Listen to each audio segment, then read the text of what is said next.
Just by way of introduction, my name is Robert Dixon. I'm the president of the Olmsted Society. And we're very pleased to have Gunny Harboe with us tonight. He is an architect with nearly 30 years of experience running his own firm. He's worked on many iconic modern works by both Mies van der Rohe and Frank Lloyd Wright. Tonight he's going to speak on his work with the Unity Temple in Oak Park and other plans for the Robie House. And his accomplishments within the architecture field are many. He's presently also a professor at the Illinois Institute of Technology. So in short order, he'll begin his presentation.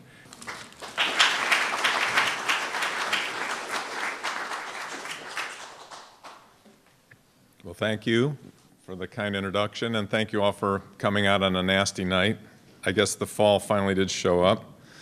And I wanted to share with you, this is a little different. I'm not just going to talk about the whole project at Unity Temple. I'm going to give you a little bit of that, but I wanted to dive a little deeper into what it is I think that made this restoration so special. How many of you have been to Unity since it's been restored? Okay, so, and the rest of you I'm sure will run over there as soon as after you hear this talk.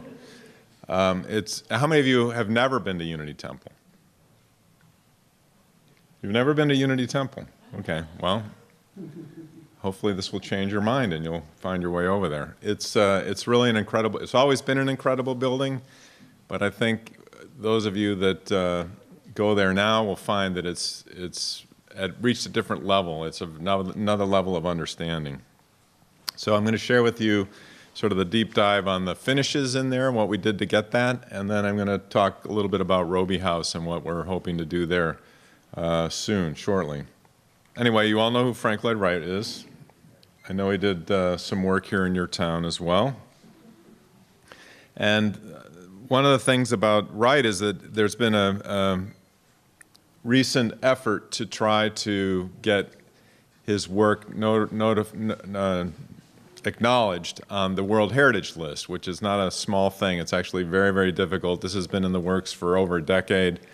And the Frank Lloyd Wright Building Conservancy, of which I'm a board member, has worked very hard to create what's called the nomination for World Heritage of the key works of modern architecture by Frank Lloyd Wright.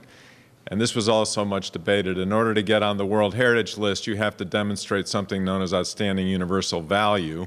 And it's all about the work, it's not about the man. So even though everyone thinks that maybe Wright should be acknowledged as universal heritage, it really is about the work. And you have to show how not just this serial nomination, which is a group of buildings, qualify as a group, but they also have to qualify individually. So it's a very complex process. Unfortunately, although it was nominated and it went before the World Heritage Commission, it didn't make it the first time. So there's sort of a rethinking about how to perhaps pare down the list from being 10 to maybe 8 and to redo some of the things that they got criticism by from that international group that looked at it. And we'll see where it goes. But one way or another, and then of course we have the current phenomenon of our president deciding to withdraw from UNESCO, and the World Heritage Organization is actually affiliated with UNESCO, so that actually complicates things again on another level. So we'll see. But eventually, at least some of these sites, including Unity and Robie, because they're two of the most important, will be World Heritage. I'm pretty sure of that. So my experience with Unity Temple goes back to about 1999 or 2000, when they got a grant from the state of Illinois to repair the overhangs that were having a lot of problems. And that work led to the Unity Temple Restoration Foundation deciding they wanted to create something that we called the Restoration Master Plan, which was to give them a guide of how to get through to return the building back to its original glory, which it had veered off from for some decades. Thank you. That's better. And so we prepared this document, which included everything soup to nuts about how to restore Unity Temple. It had a very significant price tag, and of course, so it just sat on the shelf for quite a while. And I'll get back to that in a second. For those of you, I'm not going to go into the history that deeply, so if you really are into it and want to know more about Unity Temple, how it came to be, the original construction and so on, this book is fantastic. Joseph Siri is a really good architectural historian, and he describes it in great detail with a lot of good illustrations as well. Of course, you know, I'm up here talking about this, but there are many, many people involved in a project like this. Literally hundreds of people, both from the design side but also on the contracting side, that actually can make such an important project possible. And this is our design team, and you can see that it's quite extensive. It was a $25 million project, and they're still looking for about $12 million to pay off the loan. So anybody here that feels so inclined, I'm sure they would welcome your checks. These are basic facts about it. It was completed in 1908. I mentioned how important it is. It's also a National Historic Landmark. There are a group of different constituents that are involved. There's, of course, the congregation. There's the Unity Temple Restoration Foundation. And one of the things that made this project actually possible to happen is that they've created a new owner entity called UTP, which is sort of a combination of those two groups. And they actually own the building. They were then given a great gift by the Alphawood Foundation, which is funded largely by a man named Fred Eichner, who gave a lead gift of $10 million. And the congregation came up with another $2 million, and they're still looking for the rest. So talk to your friends and send your checks. Anyway, the building became known. It was acknowledged as being really important, but one of the things that put it on the map, so to speak, was it's being published in the Wasmuth portfolios. How many of you have never heard of the Wasmuth portfolios? Okay, so that is really the vehicle that was allowing Wright to project himself from being a Chicago architect to being someone known on the world stage. When he had his little problem with running away with one of his clients' wives, he had to get out of town, and he decided to go to Europe. I'm giving you the short version.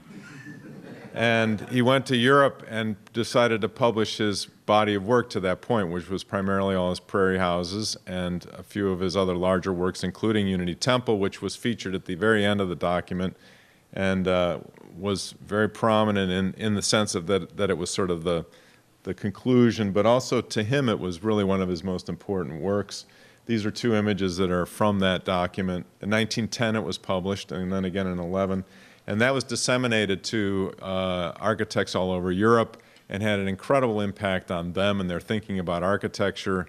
And there's no question that the birth of modern architecture, what we think of modern architecture, the idea of the spatial complexity that came with modern architecture, really was generated by, a lot of it was generated out of this book, and this building in particular contributed much to that.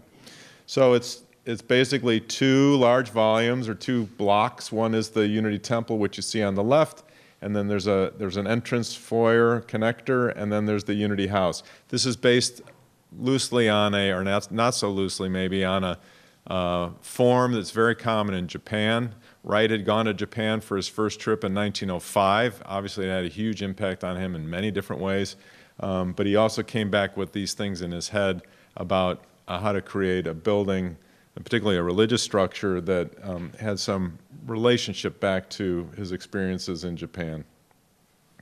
This is another image from that document.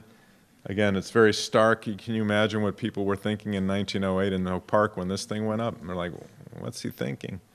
Made out of concrete. It was originally designed to be brick, but value engineering stepped in and they made it out of cast-in-place concrete. And there it is before we started the project. Now, it had undergone a major renovation in the 1970s when they recoated the outside with something known as shotcrete or gunite, which is a sprayed applied concrete. And that was actually really good. Although it lost some of its original texture and so on, it protected the building very well. And it was really in bad shape prior to that. And I'm not going to go into all that, but let's just say that it it's saved its life by decades. Of course, by now it is also some of these underlying problems of the building movement and things like that have come through even the shotcrete, and it had a lot of problems, way more than these. So one of our first tasks was to address the exterior envelope of the building, which is the concrete, the skylights, the windows, and so on. Here's a guy from our structural engineer, CTL, who was sounding every square inch of the building to decide whether or not there was a problem with the delamination of the concrete due to either corrosion inside or just cracking and exfoliation of the concrete itself. They would mark out everywhere that they needed to chip out in order to get a new face on there. You can see this crack here, which were common at the corners, also where there was a horizontal slab, you would get this cracking going on. After they chipped it out, they put the stainless steel mesh on. And then we had the challenge of how you're going to match that, because when you're matching a monolithic material like concrete with some new material, it's extremely difficult. We knew it would be hard. We spent about 8 months before we started the project going through this process with the contractor. This is the guy who was responsible for the shotcrete, and in fact it was his father that did the project in the 70s, which was kind of an interesting connection. We got to where we were pretty close in most cases, using the same materials as was done in the 70s. Now here's the thing, we're matching the 70s concrete, not the original 1908, I'm sorry, the 70s shotcrete, not the 1908 concrete. The only original concrete on the building are those decorative columns. Those are all the original columns, and they were never really messed with, other than getting a coating that's since eroded off.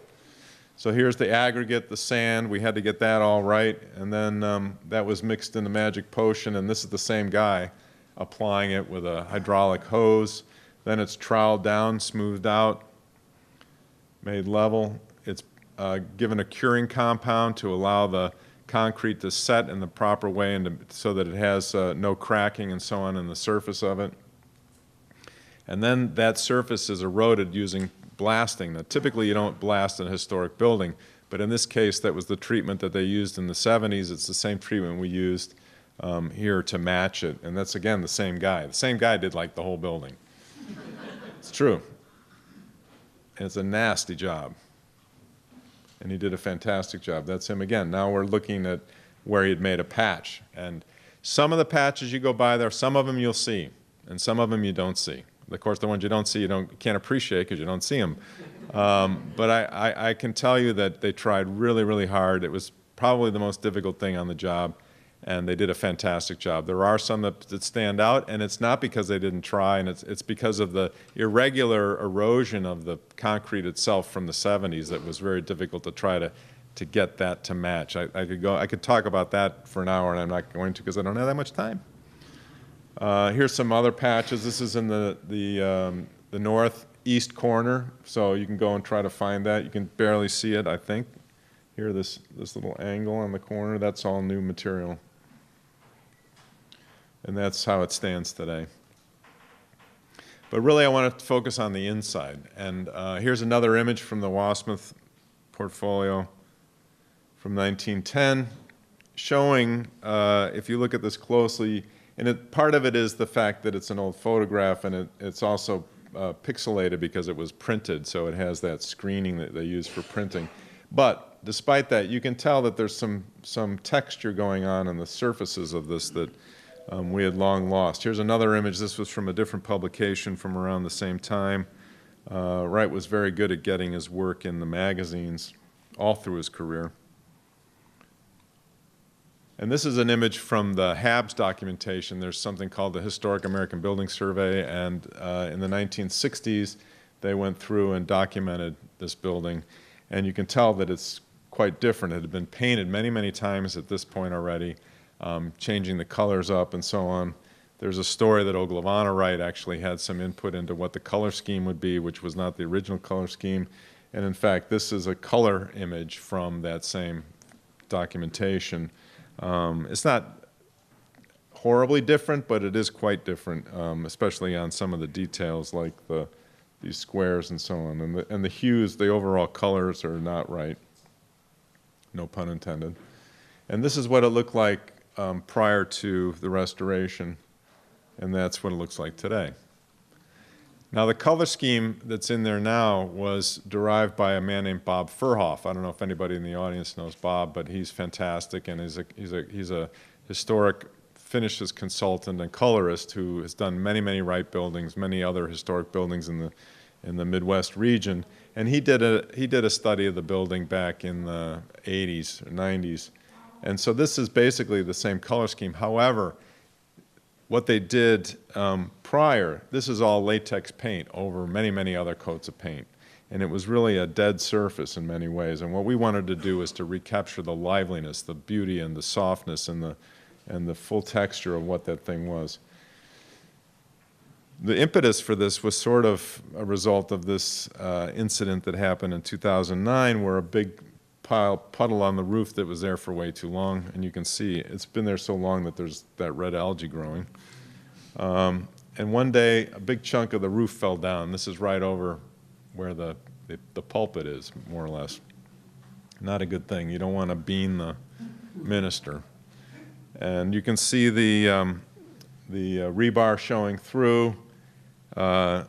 And this was just really sort of the tip of the iceberg, because this was actually going on many, many places in the roof slab system of the building. There's 22 roofs on Unity Temple, and all of them leaked at one point or another. Primarily the problem was the drains were never big enough. So this was an emergency project to deal with the south roof, as it's called. Here you see a guy excavating. This is the rebar, so this is the surface of the plywood, which would be the underside of the slab. So in some places the slab had to be taken out all the way through. Other places just the top 2 inches and sometimes the bottom 2 inches. But nonetheless, this was a through slab repair, and there were a lot of those. And when we were done, this is what it looked like on that part. And we actually knew we were wanting to do this other bigger project sometime in the future, so we actually covered it with paper and painted the paper instead of the plaster, because we were hoping we would get to the point of really knowing what we wanted to do with it and be able to use what we did before, but actually that didn't prove to be true. The rest of the building was in such bad shape that the city forced them to attach plywood up underneath that to keep more concrete from spalling off, and you can see how beautiful that was. It actually blended in fairly well. I think they should have just left it raw plywood. It would have made it seem much more immediate. But there were still other places that weren't addressed, like this was a leak, another leak that was going on this roof slab here, and you can see the kinds of results that you got. It was very bad. So we got this incredible gift of $10 million. We spent a good year doing lots of research on the concrete and on the finishes, which is what I'm going to dig into now. And then we were ready to do the project. We knew we had some areas of original surfaces, like in like in this closet. This is an original, never overpainted surface. It was covered up by shelving, so it was protected. This is behind a radiator, and this was probably overpainted at least once, but because of the heat of the radiator, the surface and the paint itself was highly compromised, wasn't really reliable. There were also a few places under trim where you have the original paint surface here, and then this is, many layers of overpaint. You can begin to see, you can still see the texture of the plaster here and here, but it's a totally different effect of the color. Of course, that's dirty. So we did a bunch of tests to see, is there any way possible that we can remove all this overburdened paint and then recoat it in the original treatment and get to something close to what it was? This was our goal. And they tried many, many different ways of stripping paint. It proved to be extremely tenacious. Sometimes you're really lucky with paint and it comes off quite readily. 1, 2, 3 tries. This was up to 10 different tries, and they still weren't getting all the way to the original plaster. They still only get about 95% maybe. And the result of that was this middle panel here. And they made a couple patches in it here. I don't know how well you see that, but it was very visible to you by your naked eye. But there's a patch here because we knew we had a lot of patching to do on different places. And it just looked really quite muddy. It's very brown. It's the exact same color as this panel, same paint. But here we applied a new skim coat of plaster, very thin, about an eighth of an inch, using the exact mix of the original plaster, using the same sand, and it's a Portland cement plaster, very hard. And then this last one here, this is trying to emulate this finish, but with paint. So it's an opaque finish, and more or less didn't look that much different than the way it had looked prior to the beginning of the project. So after much discussion, including many, many people, this is some of the people involved in the decision. This is Bob Score from my office, who was the project architect and was over there almost every day during the construction. We broke it down to these three options. Maybe you see it a little better here, this patch. But this just was felt to be unacceptable, and there were so many places we needed wholesale new plaster and then large patches that we just decided that, everyone agreed, I should say, that this was really the only way to go. So a new skim coat and the new paint applied in the same manner that it was originally. And this is that was in Unity House. This is in the Temple, which is similar, but different colors. Full-size panels again. This is the clean and paint. This is the new skim coat and paint, and this is the paint over the paint. So even there, it's all the same color, but there you can see that there's a different effect. We also had many places we had to install new conduit for emergency lighting, exit signs, fire smoke detectors. All the electrical wiring had to be redone and had to be put into conduit to meet code. So we would have this, maze of conduit lines, and those all had to be routed out in the concrete itself and then replastered over. So that is another reason to go with a new treatment. We knew what we wanted. This is original plaster. I don't know how well you see that, but there's a very distinct texture to it. In fact, there's three different textures. There's a smooth, pretty smooth texture. There's the semi-smooth or semi-rough, whichever one medium we'll call it, and then there's the more rough texture, which is what you see here. Very distinctive and very intentional, and has a complete determination of the final effect of the building. So this was so important that we knew we needed to certify the plasterers in order to be able to do the work. So they had to go through this rigorous demonstration that they were capable of actually doing this technique in order to get that effect. And you might think that you could find guys to do that, but in fact, out of all the guys that were trying to do it, the only guy that could do it was John, this guy. And he was ornery as hell, and that made it quite difficult both for us but also as co-workers. And in fact, he had a hernia operation in the middle of the job, and he got fired once and it was a bit of a nightmare. But nonetheless, perseverance worked out, and he did a great job. And the other guys could do the base coat and the other stuff, but he had to do the finish coats because he was the only one that got certified to do it. So that was his test. Then we had the problem of wanting to treat the plaster surface in a way that would allow the aggregates to show through, because the secret of how those finishes work, and it's not unique to Unity, it was typical in many Wright buildings of the period, was that the sand of the aggregates of the sand in the plaster itself were to read as part of the finish. So you're visually seeing these little bits of sand, and then the paint fills in the valleys. That rough texture. The highlights were you painted it and then you wiped it off, and the paint settled into the valleys. So you had the overall color like a yellow, and then you would have these highlights of the sand. And I'll show you some more details of that. But anyway, that was the effect. But in order for it to work, you had to remove the latents of the cement that were sitting on top of the surface of the sand. This is all at a microscopic level, but we were looking at it in that way. And originally, they used hydrochloric acid. Well, we can't do that, okay? It's too dangerous, frankly.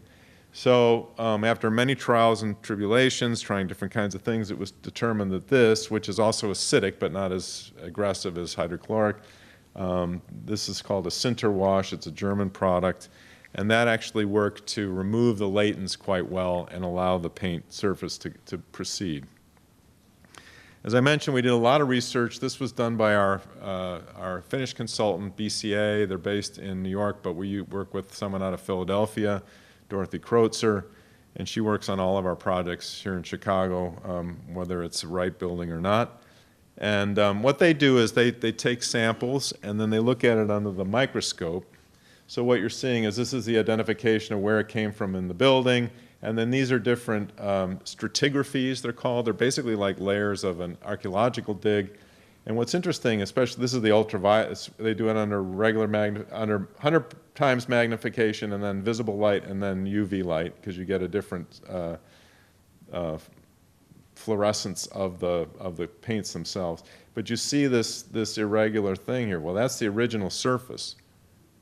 And in some cases, the grains of sand, which is what you see here, that's how magnified it is, they actually pop through the paint surface. So the paint is settling down in these hollows, and then the tops of them are exposed. Well, it didn't take, let's see, 1, 2, 3, 4. By the 5th coat of paint, it's just flat. So by the 5th time they painted the thing, they completely lost any of that effect. Actually, the first time they painted, they lost that effect. This is the smooth plaster, and that's much more, looks flat, and it is. Here's another one that has the irregularities caused by the sand grains. Anyway, they're looking at it at that level, and then they're using their knowledge of color matching and so on. There's a standard that is used across the business called the Munsell color system, and they match the original colors to their to this array of Munsell colors, and that's what you're seeing here. So this is showing, this is Unity House, top panel, corner column, and every part of the building was then identified with which color it was, and keyed into drawings and so on. Then we did little drawdowns. These are the Munsell color chips at a large scale, and then the painted surface on plasterboard samples to see what the effect is. And this is how we know that Furhoff was actually quite close in his color picks, but it just looked very different because of the texture of the surface itself. So this is then the Munsell system here, and then these are the stock Japan colors that the painter was using. So he was using these stock Japan colors, which come in these cans, and then he was mixing them on site to come up with the right blend and the match. And of course he had the other thing there so he could do that, doing it visually basically. And then all that was then tested also back under the microscope, which I'll mention in a minute. So here he is, this is Brian, and he's applying it to a sample board, and then he wipes it off. Oof. Then he wipes it off here, dries it out with a hairdryer, and then he put up an array. So these are all little variations, and on the back of each panel he wrote, how he had altered the formula slightly. These are they're paint, but they're extremely thin. It's almost like a stain. It's almost like a little bit of pigment in a medium. There's not a lot of paint it doesn't have a lot of solids in the paint. And then that's looked at with a loop under magnification to see, are we getting the sand grains coming to the surface like we want? And in fact, then we also took samples and sent them to the conservator to look at it under the microscope to say, does this compare with the original samples or not? How does it work? And this was not just one time. We did this many, many times, finally getting to where we agreed on, yes, this is it. And then, then they did these larger panels, looked at those, just to make sure that they could do it, a larger application, and then they are applying it in the field. Of course, it's getting masked because there are multiple colors on the same wall. In the meantime, all the other construction is going on in the building, and one of the big things was to pull all the trim off, because the surface of the plaster is, of course, enlivened by the strips of beautiful oak trim that goes on, and over 95% of the original trim was still extant in the building when we started. And they went around, they peeled it all off, they marked it up. This guy's inscribing each piece with a number, and that goes on a drawing, and you can see how it's all identified here and written on the grounds. These are the wooden grounds that sit in the plaster where the trim is nailed to. And almost the very last piece that came off the building was this one, which is autographed by the carpenter with a date on it of August 3rd, 1908. That was a very cool find. Then that goes off to the shop in Peoria where they cleaned it all. Basically, it was just a very minor restoration. It was cleaning it and then re-oiling it because it didn't have a lot of finish on it to begin with. It had like a linseed oil kind of finish. So we used tung oil. It's more durable. And then this guy was responsible for making sure that they put it all back again exactly where it came from, which was no small thing, especially given that they had added this 1/8 of an inch of plaster everywhere. And then this guy is one of the tradesmen that was actually, slightly carving it to make sure it fit around the plaster and so on. They did a fantastic job. They were one of the most skilled guys on the job. And then you get this effect, which of course is what makes that architecture so beautiful and what makes the way that he bends space through these planes and using those lines to draw your eye, and it really is what makes the thing happen. And of course, it's these surfaces, the restoration of this original kind of a surface is what gives the overall effect. So you go from that to that. And it's hard to tell in these photographs. You have to go see it in person. But I guarantee you, if you've been there before and you haven't seen it yet, you go in there, you will be shocked. It's just a complete change, transformation. It's just a totally different space. Very soft, very beautiful. In Unity House, we had this one, we actually had these two historic images, that was it. And of course we did all the forensics, so we knew what the color palette was and so on. Here was it in its 60s phase. This was before we started, when this is where all those mock-up panels were.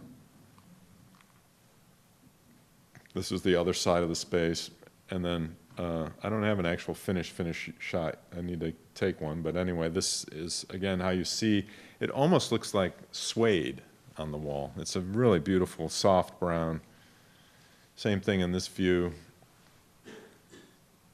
That's how it is today. Completely changes the space. That's the most dramatic elevation in there. And believe it or not, that brown color is basically the same color. It's just a totally different look when it has that application. And the foyer, compression and release, you all know that story, right? Well, that's where you get compressed in the foyer on your way to the sanctuary. Back in the sanctuary from the Habs image. And there's the befores and the afters. So in addition to all that, and as you can tell, there's a lot more that went on here, the geothermal system. And actually on Thursday night, for those of you that haven't had enough after the night, there's going to be a panel over at Unity talking about all the technology that was put into the building in the part of the restoration, which included the new mechanical systems. This has air conditioning for the first time using geothermal, the lighting and so on that went on to create a modern building in a sense. But the light fixtures themselves were all restored. A local guy did that, a guy in Chicago, not so far from here, did that. Arc Historic did a great job. And of course, all the art glass was removed from the building, taken to California, carefully restored, and brought back and put in. That's the first time that had happened ever. It had been done very piecemeal over, sometimes not as well as other times, and so we took this opportunity to actually bring it all to the same level of restoration. So I'm going to quickly blast through Robie because we haven't finished that yet, and some of it is, the reason I wanted to show it is because the process is very similar, and even some of the ways that he treated the building originally are similar, but they're also very different, and it means that you have to do things in a different way. Again, the Wasmuth portfolio, images from that time. How many of you have been to who's never been to the Robie House? Okay, really? Okay, well, you need to go.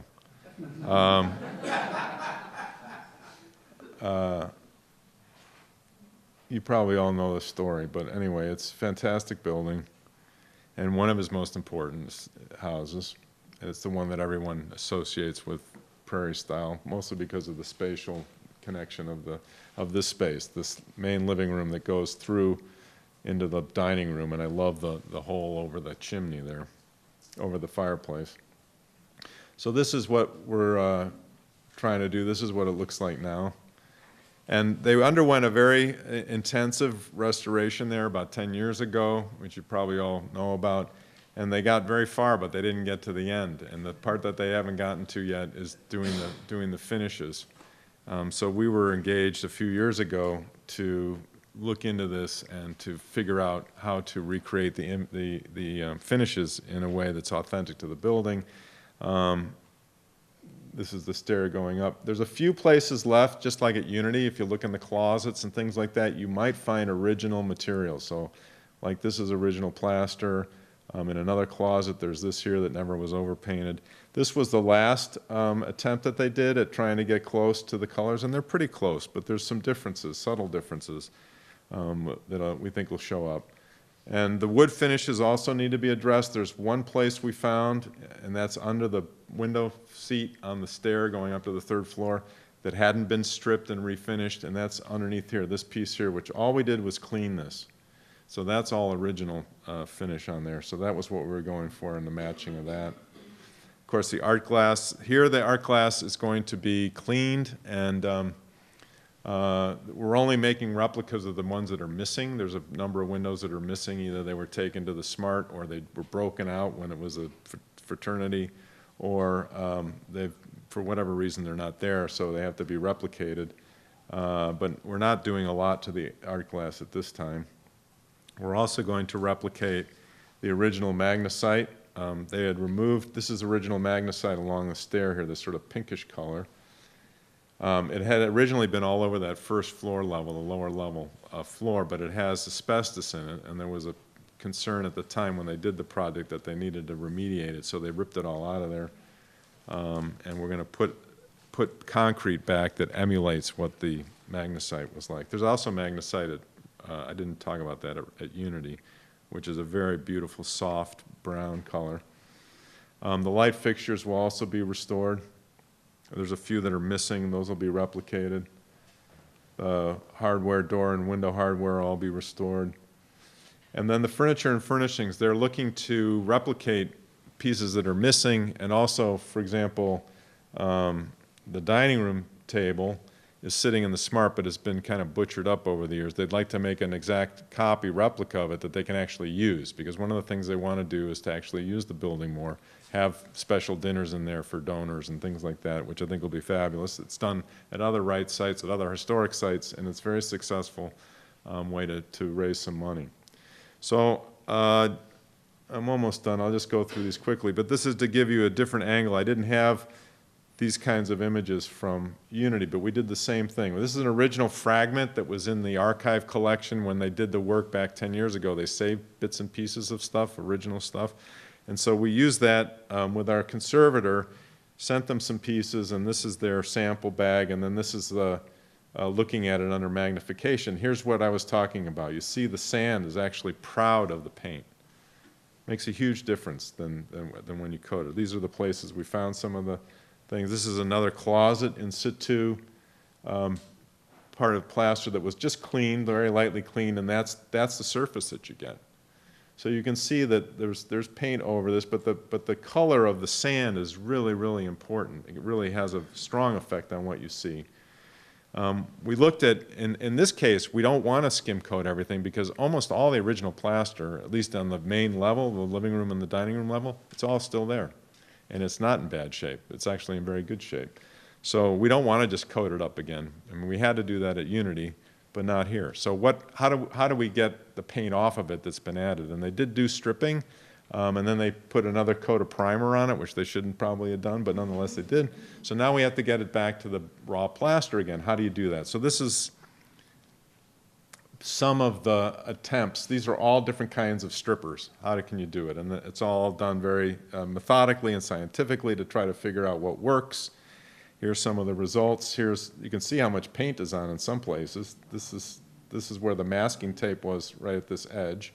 And then this is under magnification. So they're not getting all the paint out. You see the paint down in the crevices, which is a problem when you want to recoat. then it was determined that by using this machine, which is like a vacuum scrubber, you do the stripping and so on, and then you rinse it using this machine, and it actually was able to suck off the last bits that were down in the crevices and get it 99% out off the plaster surface. So that gives us then basically enough of a clean slate to apply new surfaces. We even looked at using a laser. How many here know Andrei Dagnowski? Anybody here know who he is? Sculptor conservator. His shop is not far from here. Anyway, he's the laser man. He likes to clean everything he can with a laser. So we said, okay, because they use it on sculpture actually a lot. So we said, let's try the laser on the plaster. And so, so that's what he's doing here. This is the machine. It's handheld. You got to wear these really funky goggles so you don't burn your eyes out. And here's the laser. It's like a little circle. And you wet the surface, and then you run this thing along it very, very methodically, and it literally burns off the paint, but it doesn't damage the plaster because it's dialed in specifically to the color of the paint. It's very complicated, but it works. It did work pretty well, but it didn't work as well as the stripper with the suction device and it's also, that other method is much cheaper, but it didn't even work as well. So we took original plaster, and you get rid of all the cementitious materials in it, and you get the aggregates, because as I've been explaining, the aggregates are a key component of how does this thing look. And then you got to match the aggregates. So that's what this is. This is an exercise of matching sand. And these little dark ones are the really important ones. And that was true at Unity on the outside of the building, Unity on the inside of the building, and also here, where the sand itself actually has larger sand particles than at Unity. So all that is sieved, and it's very detailed. And the end result is that you get, this is a sample board now to match the plaster of Robie. It's not like the plaster at Unity. It's a putty plaster. It's not a Portland cement plaster. It takes a month for it to cure. But the difference is that the way the paint goes on is completely different than the Portland cement. So you can't just substitute one for the other. You won't get the same effect. We had the same problem. How do you get the latents off of the sand so the sand comes through? And we tried a bunch of different things. These are all different kind of masonry cleaners. That's what this guy's doing. And it turned out that using that scrubber, if you hit it at the right time, and I don't remember whether it was 14 days or how many days you have to let go, and then you clean it with that it's actually 50 psi of water applied with this suction thing, and you can actually get the sand particles clean, the surface of it clean, without damaging the plaster itself. And so that's the solution. Then after we had that figured out, then we could do the same thing where you do these applications of the hand-mixed paints.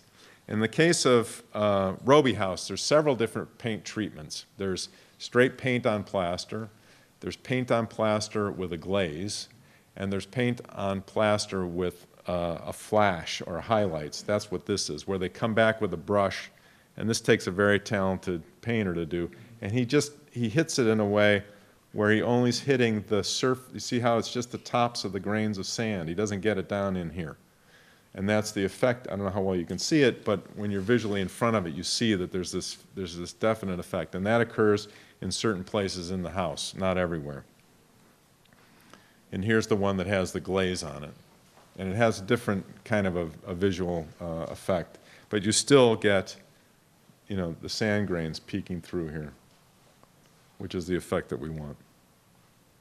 So I mentioned this. This is where we found the wood sample. This is the original finish here. This has all been refinished a couple of times. And so the plan is, and they've gone through the bidding process. They're getting ready to start, and the plan is to begin on Robie House in the very near future. Probably by the end of the year, they'll be under construction. They're going to do it in phases so they don't shut down the house because they need the revenue from the tours that they do. But you'll be hearing more about this as we go on. So with that, I'll open it to any questions you might have.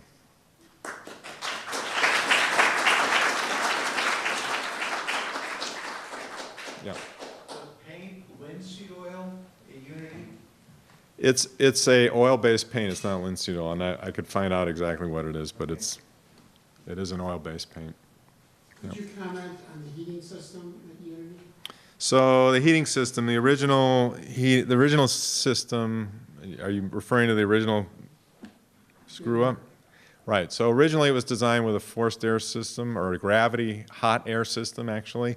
And down in the basement under the kitchen in the back of the Unity House, there was a big furnace, and there was a big tunnel down there about the size of that window. At least when it starts, it's almost that size. It's maybe a little smaller. And by the time it gets to the temple, it's about this big. And it fed into there's four large columns, structural columns, that are made of concrete, and they're hollow inside.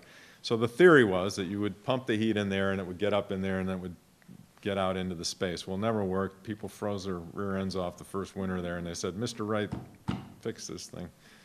So they came back and put radiators in the next year. So there was a long debate amongst the people looking at doing the restoration, or how they wanted it to be done.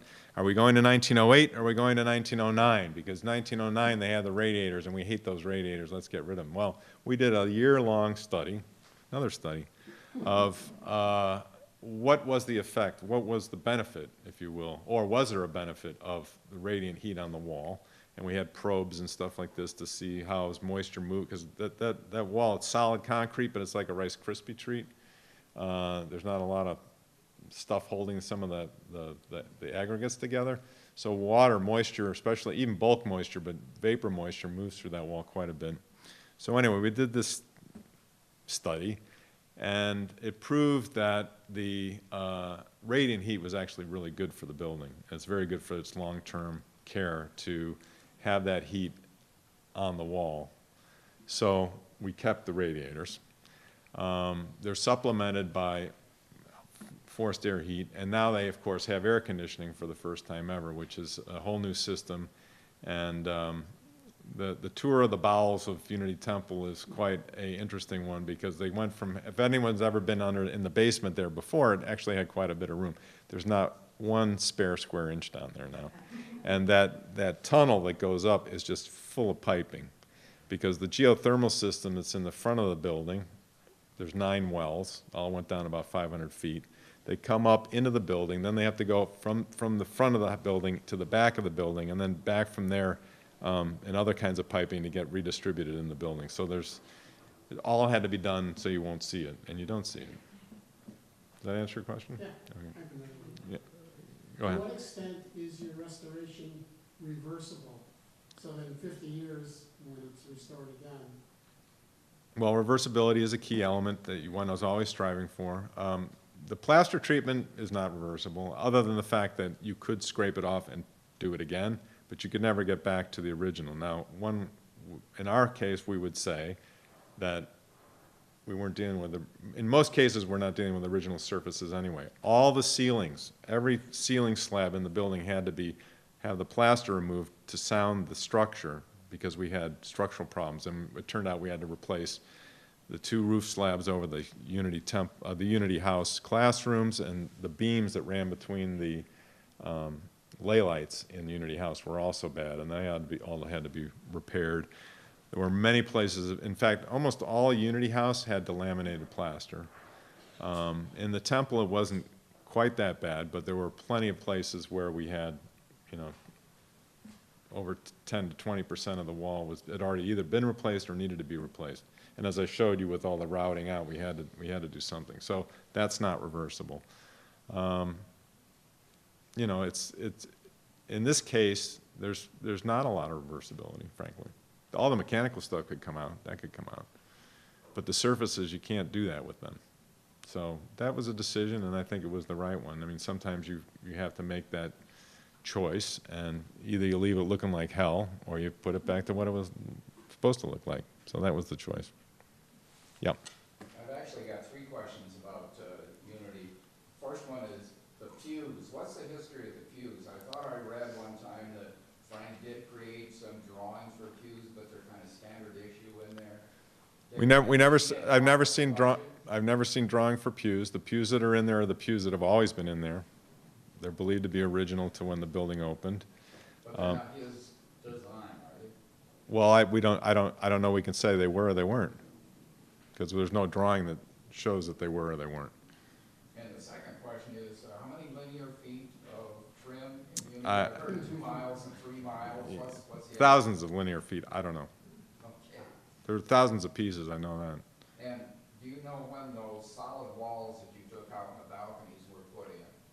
Those were put in the 60s. I didn't talk about that, but there were partitions, drywall partitions that were installed in Unity House on the second floor to create private classrooms up there.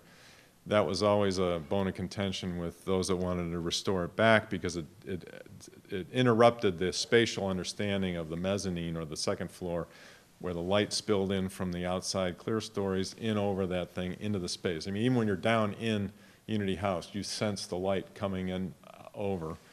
And so we were very adamant about wanting to do that, but the congregation was adamant about having the classroom. So we came up with the solution of these butt glazed glass walls that then allow them to have their shades that go, give them their privacy, but there's visual continuity when they're not using those. Square lights you put in there are really dynamic. Those I don't like those, but they're there. I like it better when they're off. But they needed lighting, and we didn't want to do can lights, so that we used LEDs, and we did that. That was tough decision to make, because anything you do in there is going to be like the linear nature. maybe. It looks like through investigating both Robie House and Unity,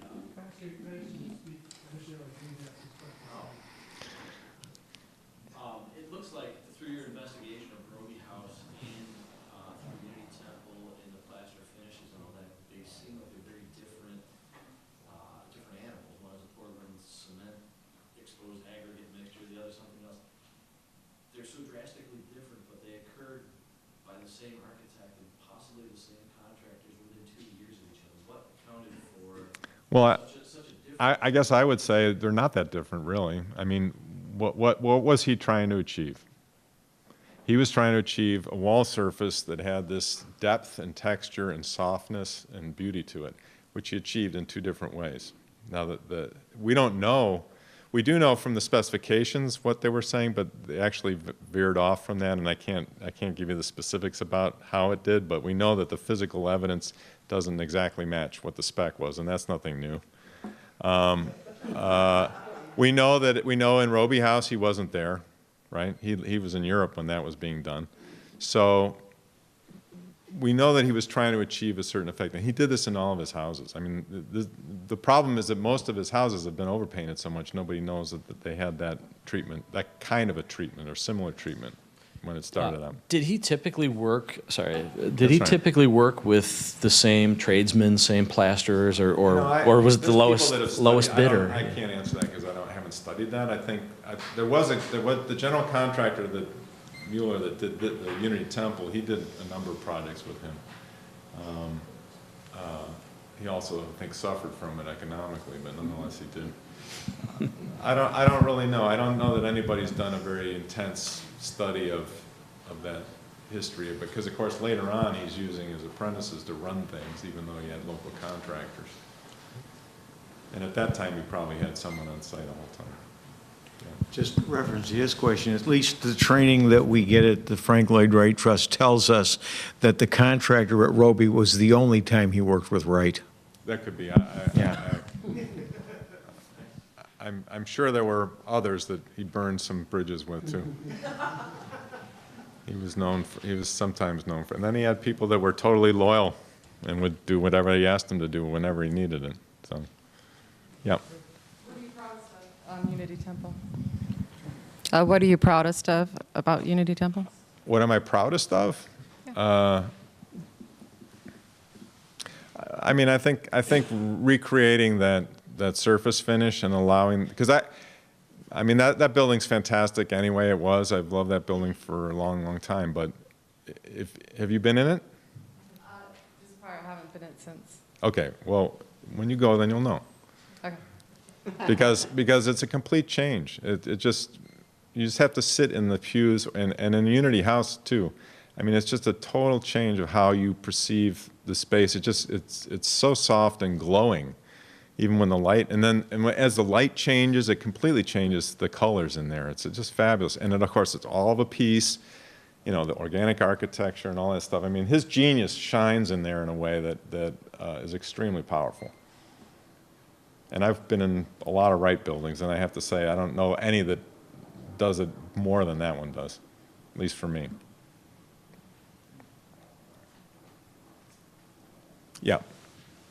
Or you're waiting for the mic. One question on Unity and one on Robie. The original surface, exterior surface on Unity was just smooth?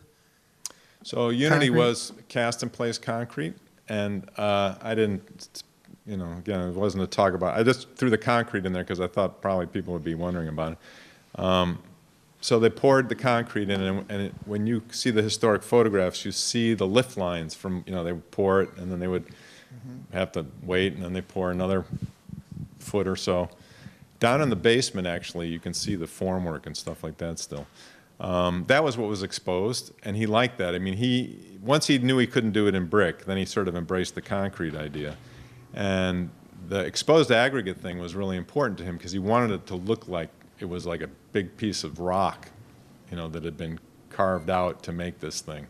I don't know if he ever quite articulated it that way, but he does talk about the beauty of the sunlight.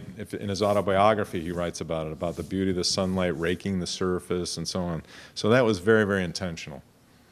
What was the Robie question? Well, so I was just going to say, so then you decided that you really had to stay with the shotcrete because... Well, we were only replacing, other than the parapet on the Unity Temple and the chimney, which was totally gone, we had to completely resurface that. There's only about 10 or 15% of the patches on that building, so it's almost all 70s shotcrete still. And then at Robie, we'll go back to our training from the trust also on that, but they've talked about the paint originally being more of a dry application paint and being rubbed with beeswax to protect it. That's not what we found. That doesn't sound like what you were saying. That's not what we found. What kind? I have to say there were at least 3 different investigations done on the finishes, and on both the paint on the plaster as well as the wood, and a lot of it was contradictory. And we believe, of course we believe, we've got it right now,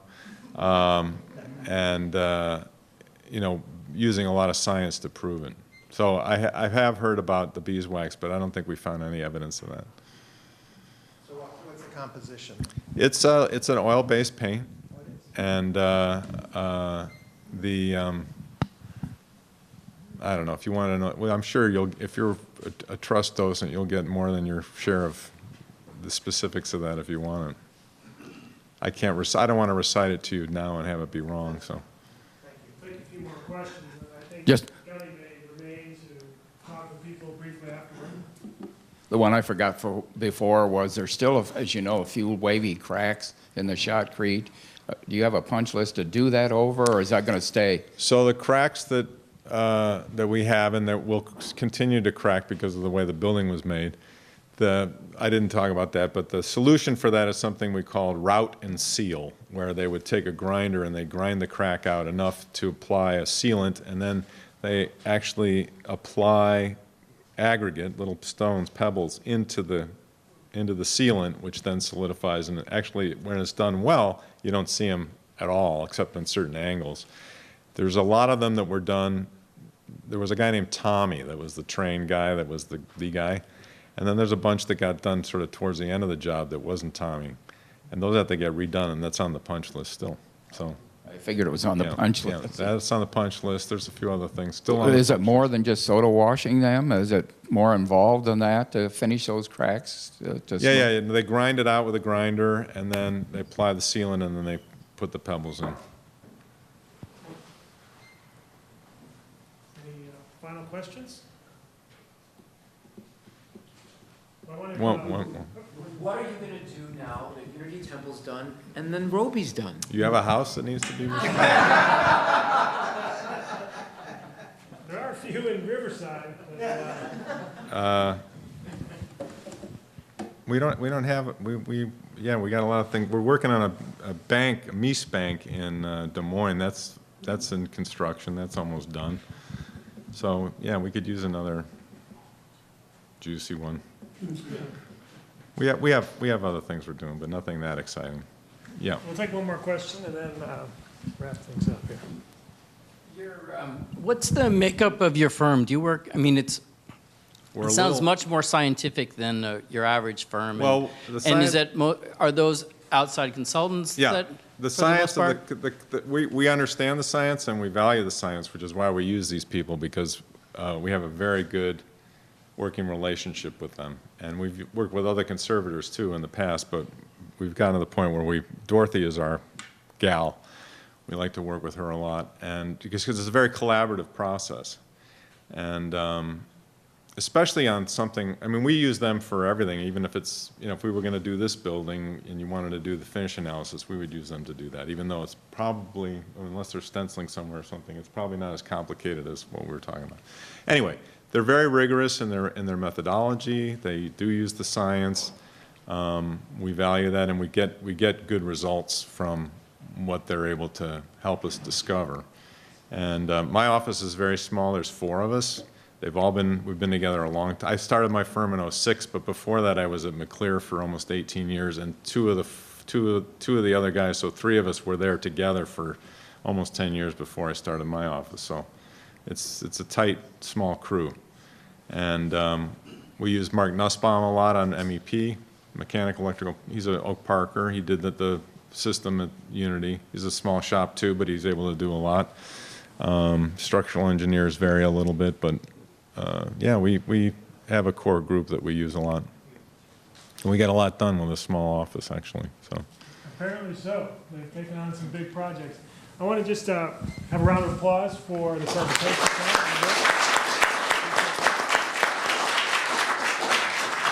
I would, perhaps you'll stick around for a few questions. Sure. And I'd like to encourage people to explore the Olmsted website. We partner with the library to present these programs. If you go to olmstedsociety.org, you can join as a member and support the work of the Olmsted Society. So thanks for coming tonight. Thank you.